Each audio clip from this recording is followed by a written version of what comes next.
Fala pessoal, bem-vindos a mais um LMF desenhado. Hoje vamos falar sobre o sistema urinário.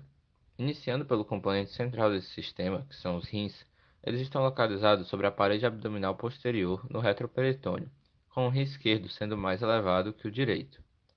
Atentando para a morfologia externa do rim, temos o polo superior, a borda lateral, a borda medial e o polo inferior. Além disso, próximo à borda medial, existe o hilo renal, onde a artéria renal, a veia renal e o ureter se acomodam internamente no seio renal.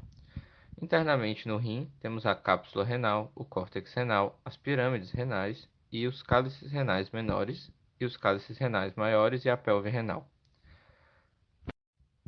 A irrigação renal segue a seguinte sequência: a aorta dá origem à artéria renal, que por sua vez emite ramos posteriores e anteriores, os quais emitem artérias segmentares, que emitem artérias renais interlobares, que emitem artérias renais arqueadas, que emitem artérias renais interlobulares, que finalmente chegam aos glomérulos. Já quanto à drenagem venosa, as veias renais fluem diretamente para a veia cava. Os ureteres têm três marcos anatômicos relevantes: a junção ureteropélvica, o cruzamento com a artéria ilíaca externa e a junção ureterovesical. Seguindo para a bexiga, temos notadamente os ósseos dos ureteres e o ósseo interno da ureter, que formam o trígono vesical. Tanto em homens quanto em mulheres, a bexiga é irrigada por ramos da artéria ilíaca interna. Porém, no homem, esses ramos são a artéria vesical superior e a artéria vesical inferior, enquanto nas mulheres são a artéria vesical superior e as artérias vaginais. A bexiga segue para a uretra, que é bem curta nas mulheres, mas nos homens segue a seguinte sequência: intramural ou pré-prostática, prostática, membranosa, membranácea e esponjosa. Na histologia, primeiramente temos essa lâmina, que nos dá uma visão geral do rim. Na imagem da direita, temos uma cápsula de tecido conjuntivo que reveste o rim, uma linha roxa evidenciando o córtex e uma linha vermelha evidenciando a medula, e as letras P e C evidenciando respectivamente pirâmides renais e as colunas renais. Já o círculo verde na outra imagem mostra o hilo. Agora vamos observar o córtex, que pode ser identificado logo de cara pela presença dos corpúsculos renais. Também podemos ver os túbulos contorcidos proximais, o qual é mais acidófilo, e possui projeções para dentro do lúmen, e o túbulo contorcido distal, que tem células mais delgadas e um lúmen geralmente maior. Detalhando mais o corpúsculo renal, temos mais externamente a cápsula de Bowman, seguida pelo espaço de Bowman. Depois temos o glomérulo em si, na ponta dos quais temos essas células de núcleo evidente, bem evidente, denominadas podócitos. O aparelho juxtaglomerular vai surgir da modificação de células do túbulo contorcido distal que passam próximas ao glomérulo. Nela podemos ver as células da mácula densa e as células mesangiais, que são essas que formam uma espécie de caminho entre a mácula densa e o glomérulo. Na medula, visualizamos três estruturas: o ducto coletor, que tem células muito bem definidas, sendo possível ver até o seu limite; o ramo espesso da alça de Henle, que é mais espesso, e o ramo delgado da alça de Henle, que é mais delgado.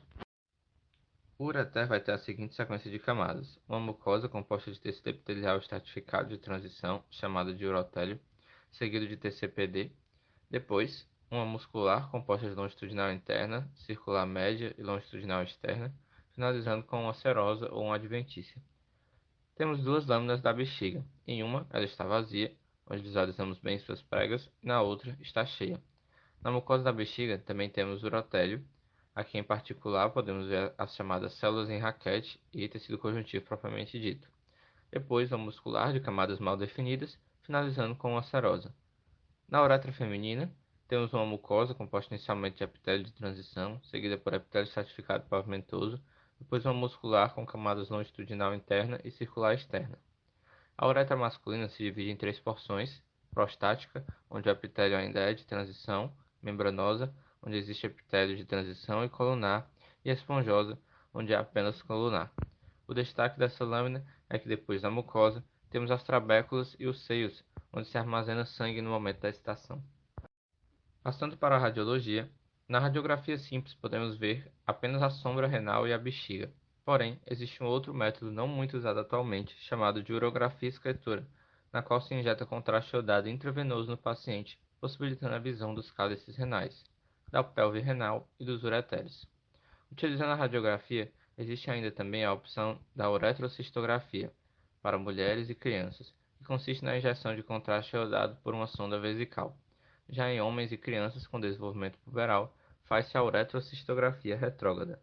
Na ultrassonografia, podemos diferenciar o parênquima renal do seio renal.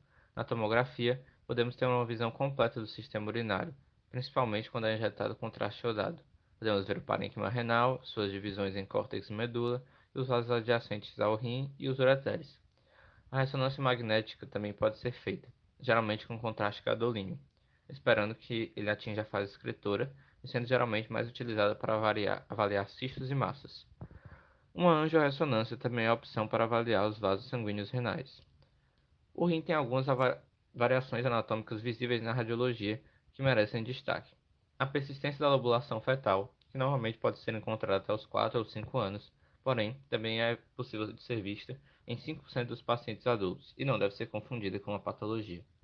Outra variação é a hipertrofia da coluna de Bertin, ou coluna renal, que é a projeção do córtex renal para o interior do seio renal. E finalmente, a corcova de dromedário, que tem um nome bem autoexplicativo.